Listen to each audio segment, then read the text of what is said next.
we're going to check in with Turning Point's White House correspondent Monica Paige. Monica, don't want to.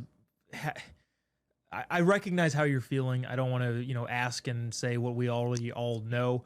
But emotional day. I appreciate you coming on. Before we chat, there's clips that you just sent over of the president talking about Charlie. We want to play those right now, and I want to get some of your response and your thoughts on everything. Left lunatics out there, and we just have to beat the hell out of them. Mr. President, Charlie was my boss. He works for Charlie Kirk. Charlie Kirk was my boss, and we're absolutely devastated. So I'm wondering if you have a message for our Turning Point USA family. I do. It's a great family. They're great friends of mine. I would say nobody's stronger for me than Charlie Kirk. This is a devastating moment for the country.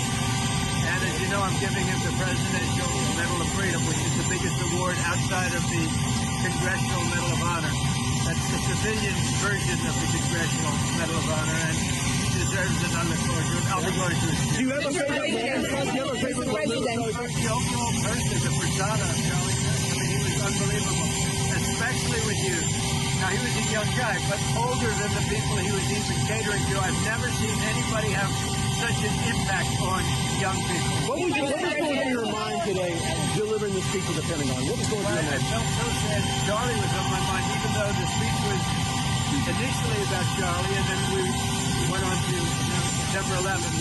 But more than anything else, Charlie was on my mind. Very practical, very horrible. Mr. President, he was a great man. Yes, he was. Are you planning to go to the UN What's your message to the millions of young Americans who feel like their voice, their political voice, was snuffed out? All I can say is hang in there. And I think Turning Point, I spoke with Erica's wife, and they have great people at Turning Point, and I think they're going to carry it forward. And they're going to make Charlie very proud, looking down on us all. But he was incredible. He really helped me with the election, too. We won youth. We did great with young people, which really doesn't happen very often with Republican candidates. You take a look at Mitt Romney and some of these others, they did so badly, and I did so well, and Charlie was a big factor. Thank you. Monica, you work in an industry and with colleagues that sprint across the lawn to get the president's attention, and here Charlie is at the top of mind of the leader of the free world. What are your just overall thoughts on Charlie, on his impact on President Trump, and being at the forefront of the president's mind just throughout the tenure of Charlie's career? I mean, something is to be said because today is 9/11, and the fact that Charlie was at the forefront of his mind, even on such a historically tense day, it really says a lot. And it's been a really, really hard 24 hours. I know that I've only been in his presence a small handful of times, but every single time he made me feel special and that I was always doing the right thing. He always encouraged me to be the best reporter I could be, to always go out there and speak the truth.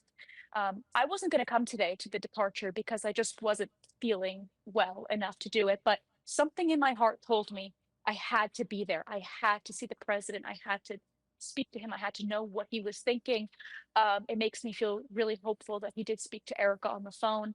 And he truly is, I mean, it's a shock. It just really feels like there's a huge piece missing, not only from our family here at Turning Point USA, but also in the country. And I don't know how you feel something like that, Jobob.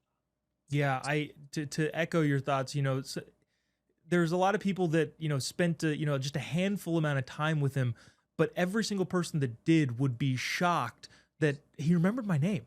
Like, there's no way Charlie knows my name. And all of a sudden, he just remembers your name. Now, that's obviously just a gift of his memory, but he was so intentional about every interaction that he had with everyone.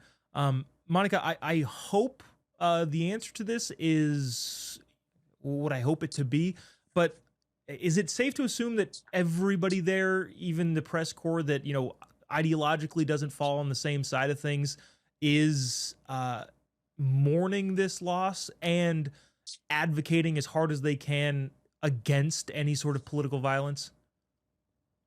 I will say the mood of the atmosphere here does feel pretty heavy Mm, among us reporters, maybe some more than others. There are some mainstream media reporters, so called journalists, that I have a really hard time looking in the eye of those certain people. But I will say that, at the end of the day, we just got to keep fighting and we have to keep doing our job and keep pushing on.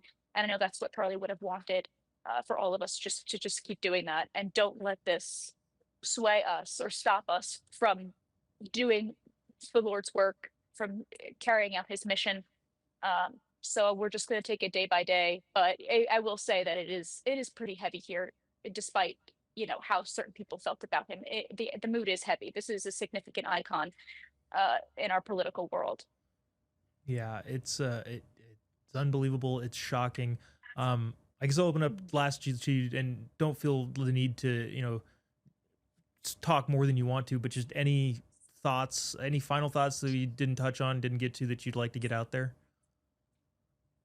I just think it's baffling that this was just a man who just wanted to have honest conversations with people, and they still went after him. And they don't go after people who lie; they go after people who tell the truth. And Charlie was always made sure that he always tell the truth, speak the truth, and educate people. And I think that it's our job as a whole, even as a nation, is to keep doing that. We need to keep speaking the truth. And if you are afraid of speaking up about what's right, you shouldn't be afraid anymore. I think we need more voices more now than ever. Yeah, I said in an interview earlier, fear will not be a factor in the conservative movement going forward, which is, I think, exactly what Charlie would have wanted. Monica Page, Turning Point's White House correspondent, thank you so much for taking the time. Thank you for asking those questions to the president and getting his replies. Really appreciate all that you do. Thanks, Jobob, and God bless you guys. Thank you.